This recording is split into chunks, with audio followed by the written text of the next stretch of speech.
आज हम करेंगे 10+2 ज्योग्राफी जो विषय है उसका लेसन नंबर 5। और लेसन नंबर 5 जो है उसमें हमने पहले ही बता दिया था कि प्राथमिक क्रियाकलाप हम पढ़ रहे हैं और प्राथमिक क्रियाकलाप में हम कृषि कर रहे थे। तो हमने रोपण कृषि कर ली है, आदिम कृषि कर ली है, निर्वाह कृषि कर ली है, गहन निर्वाह कृषि कर ली है। आज जो हमारी कृषि का विषय है वो है मिश्रित कृषि। ये क्या होती है मिश्रित कृषि, इसको आज हम समझेंगे। देखिए, मिश्रित का मतलब होता है मिला हुआ। कोई चीज मिली हुई हो तो उसको बोलेंगे मिश्रित या मिक्स कहेंगे। तो इसमें क्या होता है, फसलें और प्लस क्या है, पशुपालन। इसमें दो चीजें होती हैं भाई, फसलें होती हैं और पशुपालन होता है। फसलें उगाने के साथ साथ पशुपालन को भी बहुत महत्व दिया जाता है मिश्रित कृषि में। और कौन कौन सी फसलें होती हैं इसमें, जैसे मान लीजिए गेहूं है, जौ है, जई है, आदि फसलें इसमें होती हैं। और प्लस में क्या रहता है, पशुओं में भेड़ है, सूअर है और कुकुर का मतलब है मुर्गी पालन। ये फसलें उगाई जाती हैं और साथ ही साथ में पशु भी पाले जाते हैं। इस प्रकार की जो कृषि होती है उसको मिश्रित बोलेंगे, जिसमें फसलों के साथ साथ पशुओं को भी पाला जाता है, उनका पालन पोषण भी किया जाता है। तो ये इस प्रकार की कृषि को हम मिश्रित कृषि कहेंगे। मिश्रित कृषि जो है वो विश्व में बहुत सारे क्षेत्रों में की जाती है, लेकिन मुख्य रूप से अगर देखा जाए तो हमारी मिश्रित जो कृषि है उसके क्षेत्र जो है वो पश्चिमी यूरोप, उत्तरी अमेरिका, पश्चिमी यूरोप कहाँ है,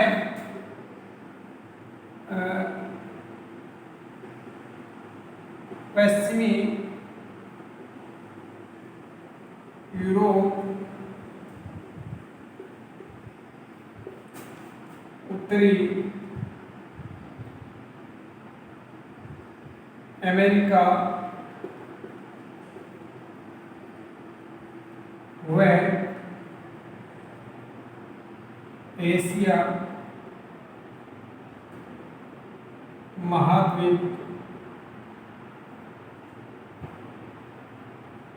में की जाती है। ये क्षेत्र है भाई इसके उत्पादन के।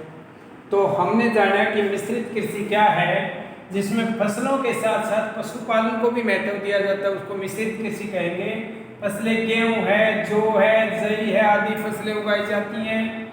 भेड़ है, सूअर है, कुकुर मुर्गी पालन है, ये व्यवसाय किया जाता है, पशुओं के रूप में पालन किया जाता है। पश्चिमी यूरोप, उत्तरी अमेरिका व एशिया महाद्वीप की में इस प्रकार की खेती की जाती है। तो आप समझ गए होंगे कि मिश्रित कृषि क्या होती है। अगली जो हमारी कृषि है वो देखिए,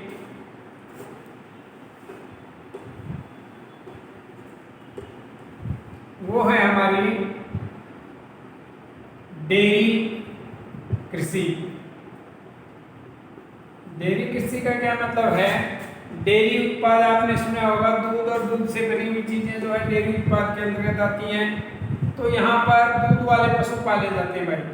दूध वाले पशुओं को पालने का जो कार्य किया जाता है उसको डेयरी कृषि कहेंगे। ये एक ऐसा व्यवसाय है जो आधुनिक समय में बहुत तेज गति से फला फूला है। और डेयरी कृषि को महत्व इसलिए दिया जा रहा है क्योंकि जो शहरी क्षेत्र हैं, जो औद्योगिक क्षेत्र हैं, उन क्षेत्रों में इसके उत्पादों की बहुत ज़्यादा मांग होती है। इस प्रकार के जो क्षेत्र हैं उन क्षेत्रों में दूध और दूध से बनी हुई वस्तुओं का ज़्यादा प्रयोग किया जाता है। इसमें बढ़िया नस्ल के दुधारू पशु रखे जाते हैं, जिनमें दूध देने की ज़्यादा क्षमता है, वो पशु पाले जाते हैं, चाहे वो भैंस है, चाहे वो गाय हैं, वो रखे जाएंगे। और ये क्षेत्र ज़्यादातर किसी भी विश्व के किसी भी कोने में जाके आप देखेंगे तो आपको मिलेगा कि डेयरी फार्मिंग, डेयरी कृषि ज़्यादातर उन क्षेत्रों में है जिन क्षेत्रों में दूध की मांग अधिक है। वो क्षेत्र शहरी हो सकते हैं या फिर वो क्षेत्र ऐसे हो सकते हैं जहाँ पर औद्योगिक विकास हो रहा है, औद्योगिक नगरियाँ भी यहाँ पर हो सकती हैं। तो इसके जो मुख्य क्षेत्र हैं डेयरी के, जो डेयरी उत्पादन जो होता है वो हमारे मुख्य रूप से देखा जाए तो पश्चिमी यूरोप है, पश्चिमी यूरोप,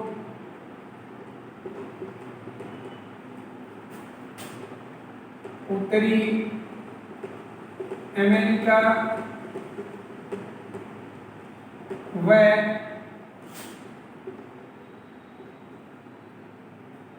न्यूजीलैंड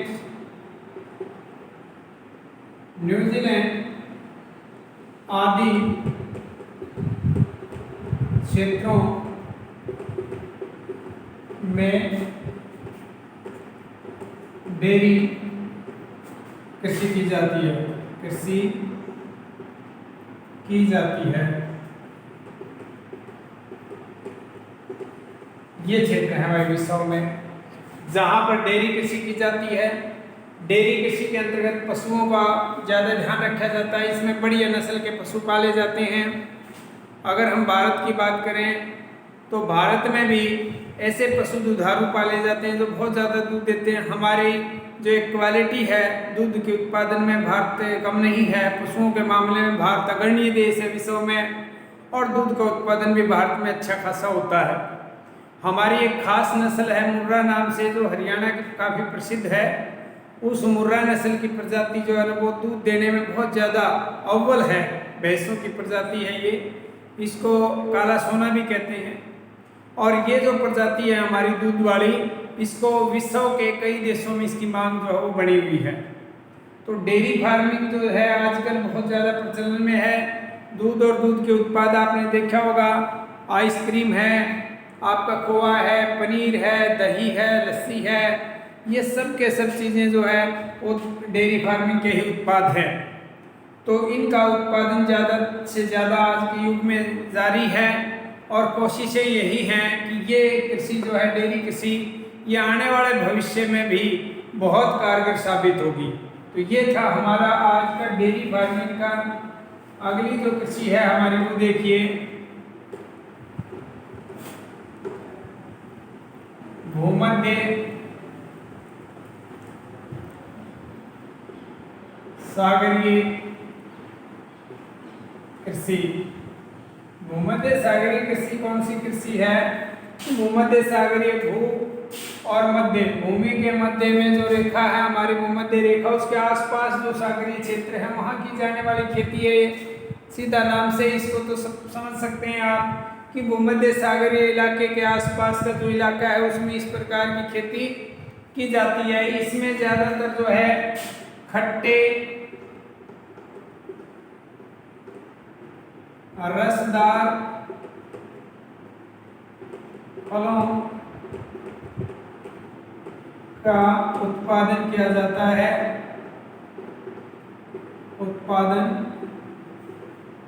किया जाता है। इसमें जैसे भाई कीनू है, मौसमी है, नींबू है, माल्टा आदि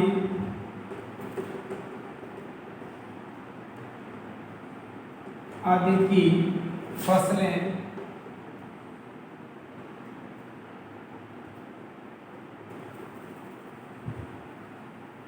होती हैं। ये खट्टे रसदार फलों की खेती जहाँ होती है उन क्षेत्रों को हम भूमध्य सागरीय कृषि क्षेत्र कहते हैं।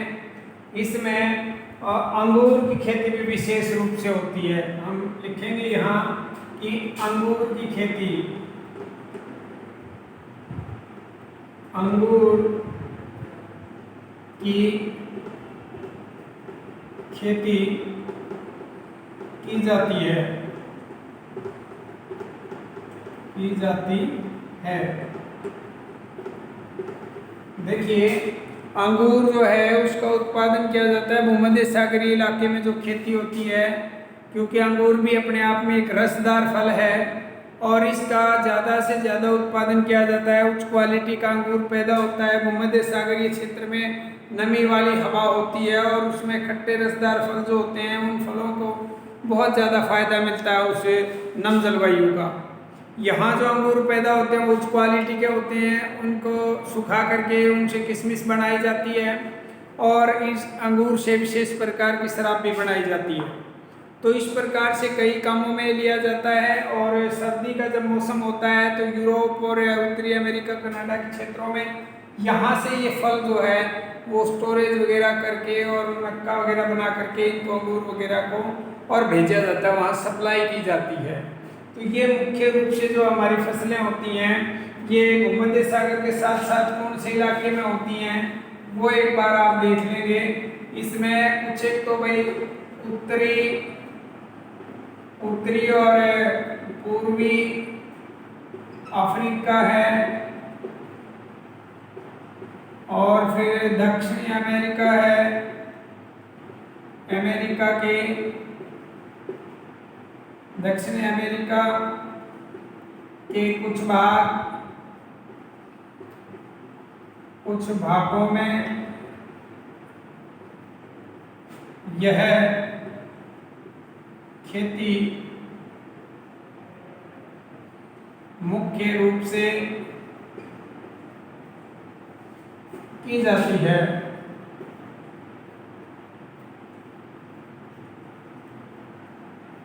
ये है इसका क्षेत्र, ठीक है।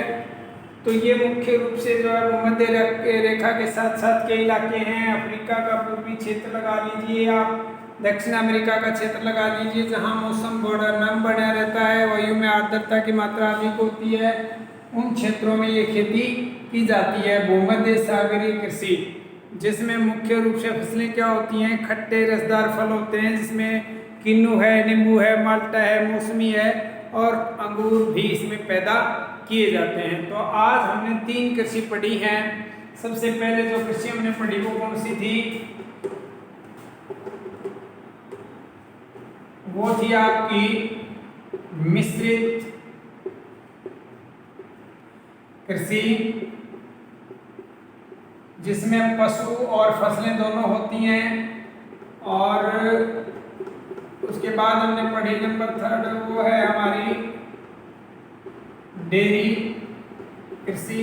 इसमें दूध को बहुत ज़्यादा महत्व दिया जाता है, दूध और दूध से पैदा होने वाले उत्पादों को दिया जाता है महत्व, और पशुपालन इसमें ज़्यादा होता है। मिश्रित में पशुपालन की और खेती भी, और भूमध्य सागरीय कृषि में क्या है, खट्टे रसदार फलों की पैदावार ली जाती है। तो 3 प्रकार की कृषि हमने कर ली है। मैंने आपको बार बार बताया है कि अगर इस लेसन में भी अगर आप कमज़ोर रह जाते हैं, आपकी तैयारी सही नहीं होती है, तो सही मायने में आप कुछ पढ़ाई नहीं कर रहे हैं, क्योंकि हम कृषि प्रधान क्षेत्र में रहते हैं, हमारा मुख्य व्यवसाय खेती बाड़ी है, और इससे संबंधित चीज़ें भी अगर आप याद नहीं रख पाएंगे तो आपके लिए बहुत बड़ी शर्म की बात होगी। तो मैं चाहता हूं कि इस लेसन को आप इस ढंग से पढ़ें कि ये तो हमारे व्यवहारिक ज्ञान में चीज़ें जुड़ी हुई हैं। बस ये कुछ एक पॉइंट है कि भाई ये मिश्रित कृषि क्या है, भूमध्य क्या है, डेयरी क्या है, ये थोड़ा एक बार समझ लें इसको अच्छी तरह से, तो ज़रूरत ही नहीं पड़ेगी आपको किताब उठाने की भी। तो ढंग से आप किताब में भी पढ़िए, क्योंकि उसमें जो हम यहाँ जो मैं करवाता हूँ वो मेन हेडिंग टॉपिक करवाता हूँ।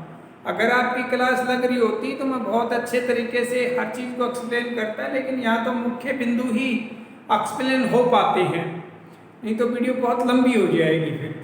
तो जब तक क्लासें नहीं लगती हैं तब तक हम मुख्य बिंदुओं पर प्रकाश डाल रहे हैं, उनका आप अवलोकन करें, अध्ययन करें और देखें। अपनी किताब में भी कोई दिक्कत रहती है तो वो पूछ लें, और आपको बेसिक जो चीज़ है वो क्लियर हो जाएगी, तो फिर तो दिक्कत है ही नहीं, बिल्कुल आसान लेसन है ही आपका। तो आज के लिए इतना, बाकी हम कंटिन्यू क्लास जारी रखेंगे, बाकी अगली क्लास में।